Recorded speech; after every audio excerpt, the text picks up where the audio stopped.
Assalomu alaykum Elparvardan xalq uchun kanalimiz kuzatuvchilari. Sog' salomatmisizlar? Suvlarda charchamagina, qiynalmasdangina yuribsizlarmi? Bu videoni qilishdan maqsad bu videoni qilishdan shu internetga goh-gohida kiramiz, o'zimiz Elparvar gruppamiz bor. Instagram, TikToklarga, YouTube'larga kirib, tomosha qilib, ko'rib o'tiramiz. Ishqilib aytaman, shu avtokreditchilar ham ani artistlardagi show biznes olamida hamma PR qilib bir-biriga cho'rni PR, krasni PR deydi. O'shanga o'xshab show biznesdagi xuddi shunaqa avtokreditchilar ham shunaqa bo'lib ketib qoldi. Hayronman. Unisi chiqadi, u deydi, bunisi chiqadi, bu deydi. Vaholanki hammaning niyati bir. Moshani sotib, foyda qilib, ro'zg'orni boqish. Nima qiladi? Xo'p, mayli. Men har doim, har safar videolarimda aytganman. Shu biznes qilsammi, chista misol uchun mana shu kontentmi, shu kontentni o'zini maqta. Palonchi yilda ishlab chiqarilgan, palonchi probeg yurgan, palonchi avtomat, palonchi pistonchi deb o'zini aytib reklama qil. Kerakli odam kerak bo'lsa bundoq qiladi, ana nima deydi, poyezddan yo bo'lmasa relslardan bundoq qilib o'ziga o'zi qidirib topib oladi-ku, to'g'rimi? Yo, обязательно bir kishiga g'iybat qilib, bir kishiga tosh otib, internetda aytaman, qo'pol qilib aytganda bir hayron, qo'pol qilib aytganda bir sharsharetga joy bo'lib qoldi-da. Bir kishi nimadir qilsa, PR qilsa, o'shani videosi rekka chiqadi, o'shani orasida reklamasini qo'yib yuboradi, yo nimadirlar. Vaholanki hech qaysi foydasi bermaydi. Menda arzon, senda arzon. Bittasi chiqib Damas ustida bir qarasang qizlarni o'ynatadi. Bittasi qarasang Tashmo'rining o'rtasiga borib, nima? Katamaranda tushiradimi? Hayron qolsam, sen mashina sotishingda katamaranda video olishing nima aloqasi bor? Sen hayronsan, yo'q bo'lmasa laboni bir tepaga ko'tarib qo'yadimi? Bittasi chiqib Saturn javob, endi Saturn hozir trendda, internetda hamma yoqda Saturn nima deydi? Rektor reyslarda chiqyapti-da, endi o'sha Saturnni $1000 qo'pol qaytganda bitta ikkita mashinadan foydasini Saturnga atasa, shu internetda o'zini relsida shu rekka chiqib ketsa-da, shu bilan bo'ldi. Shuni kuzatishsa, bir hafta 10 kun rekkada tursa, o'sha 5 so'm, 1000 so'm berayotgan puli nima deydi, bekorga ketmaydi. Bittasi chiqib olib mashina beraman deydi Saturnga, bittasi chiqib olib $1000 beraman deydi. Baraka topkurlar. Hayron qolsa bo'ladi. Avtokredit, chist avtokreditni chiqib gapirlar-a. Bittasi chiqib olgan nima? Asosiy, yasni qilib gapiraman bu narsani. Indeksdagi avtokreditchilar, indeks bozoridagi avtokreditchilar jentralarni terib qo'yibdi-da, har xil nomer, qarasang 30, 40, 50, 60, 70, 01, 10, har xil nomer. Baraka topkurlar, u mashinalar Davr bankdan, Kapital bankdan qaytayotgan, pera to'lamagan kimdir olib 30-40 million to'lab olib, 5-10 million to'lab qaytgan mashinalar. Menda $400 ga Gentra chiqadi. Menda $200 ga Gentra chiqadi. Ey, baraka topkur. Постоянно aytaman. $200 ga qanaqasi Gentra chiqadi? O'zi mashina misol tariqasida $10,000 bo'lsa, $10,000 $2,5 millionga оформить qilasan. $4,5 million nomer taqasan. $1,5 millionga zabretga qo'yasan. Vaholanki o'sha rasxodingni o'zi 7-8 million. Bu degani $600-700 pulda. Hayron qolsa bo'ladi. O'sha rasxodini o'zi $200 qanaqa mashina chiqadi? O'shani aytinglar, undan ko'ra Kapital bankdan, Davr bankdan qaytgan mashinalar turibdi.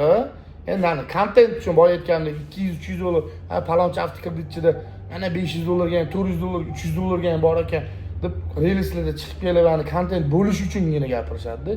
Vaholanki kimdir norozichilik bilan 1,5 yil to'lagan, kimdir norozichilik bilan olingan mashinalar-da, o'shalar qo'pol qilib aytganda.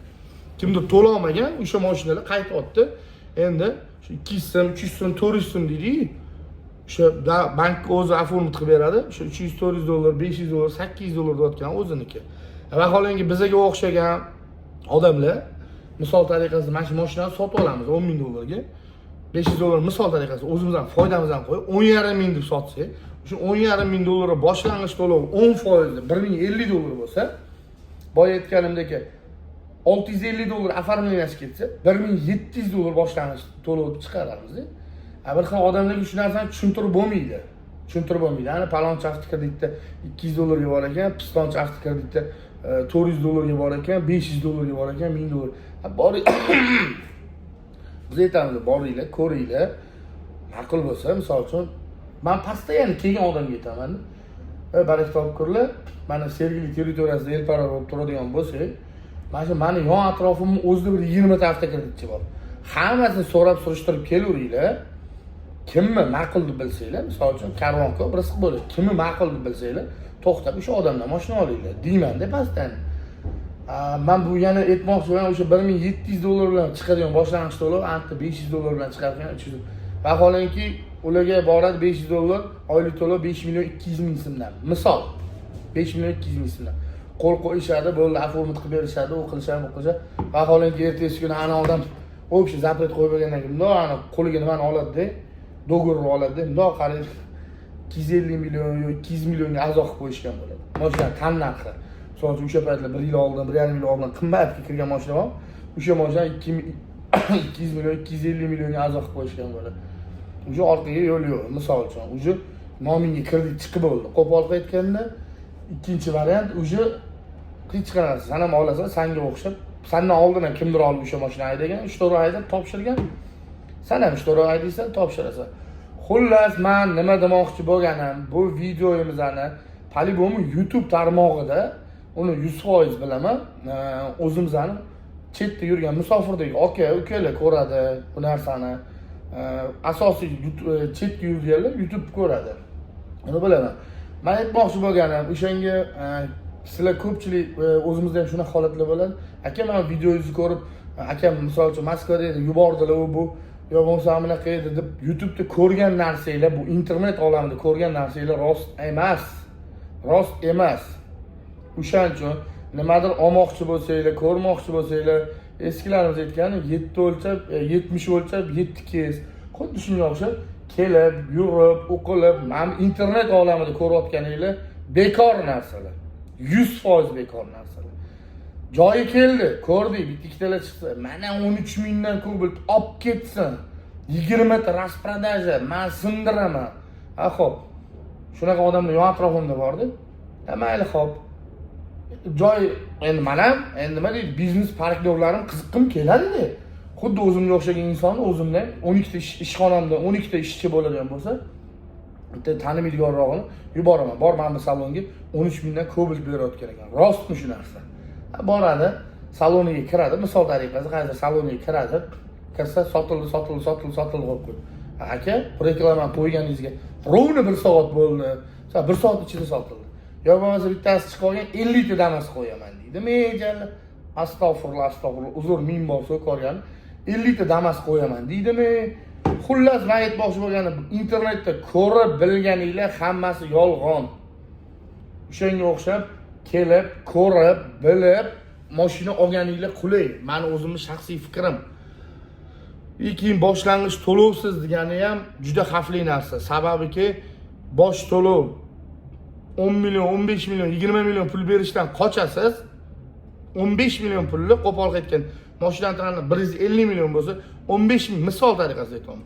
15 million pul beradigan bo'lsangiz, shu 15 million pulni bermishda 250 million tani kiritiladi. O'sha joylarni hisobga olib, bundan keyin ozgina qilayotgan ishinglarni bilib olgan yaxshi. Har doim aytadigan gapim, avvalambor pul bo'lsa naqdga olgan yaxshi.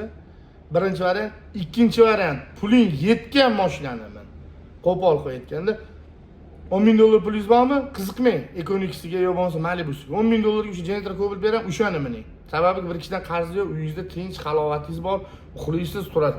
Bu kredit degan narsa, kredit emas, o'zi kimdandir qarz bo'lsangiz, bitta ko'zingizni ochguncha har chisga aylanib kelaveradi. Arendaga oldin o'zimiz ham mashina degan biz xuddi o'shanga o'xshab, bitta uxlab tursangiz, oy chisga aylanib kelaveradi. Kimdir to'layapti, kimdir mas'uliyatni olyapti, kimdir bemas'uliyat olyapti. Xullas gapirib bersam-chi sizlarga. Savdoda o'zimiz misol uchun 15-16 yillik tajribamizdan kelib chiqib gapiraman shu narsa. Men savdoda o'tiramiz, har kim bittasi keladi. Aka, boshlang'ich to'lovsiz bo'lsa, ularga ham xuddi shu gap gapiraman. Baraka topkurlar, men bunaqa emas, men bunaqa emas, men bunaqa. Shu narsalarni bilgan holatda ish qilinglar, palonda, pistonda deb gapirsam, bir qol odam anta berayotgan bo'lsa, boring oling aka deyman. Shunga o'xshab, birinchisi pulinglar bo'lsa naqd olgan yaxshi, ikkinchisi pulinglar yetgan mashinani olinglar. Uchinchisi majburiyat avtokreditga olish kerak bo'lsa, mas'uliyat his qilsangizgina oling. Bo'lmasam olmang. Chunki kredit boringizni ham yo'q qilib qo'yadi. Bu gapim bilan nimani aytmoqchiman? O'sha 2000 dollar boshlang'ich to'lov berib, bir 7-8 oy 5 milliondan to'laysizmi? Bu degani o'sha 30-40 million pulmi? Bor pulingizni ham yo'q qilib qo'yadi. Undan ko'ra uyingizda g'amlab yurganingiz yaxshi. Avvalambor kreditga, nasiyaga narsa olayotgan odam imkon qadar naqdga, imkon qadar mas'uliyat bilan olgan yaxshi. Xullas, shu videomizni imkon qadar kerakli joylarini kesib avtokreditchilarga jo'natinglar, kerakli joylarini kesib mashina olmoqchi bo'lgan odamlarga jo'natinglar, kerakli joylarini kesib bosh to'lovsiz mashina qidirib yurganlarga tashlab beringlar. Xullas, o'zinglarni asranglar, sog' salomat bo'linglar.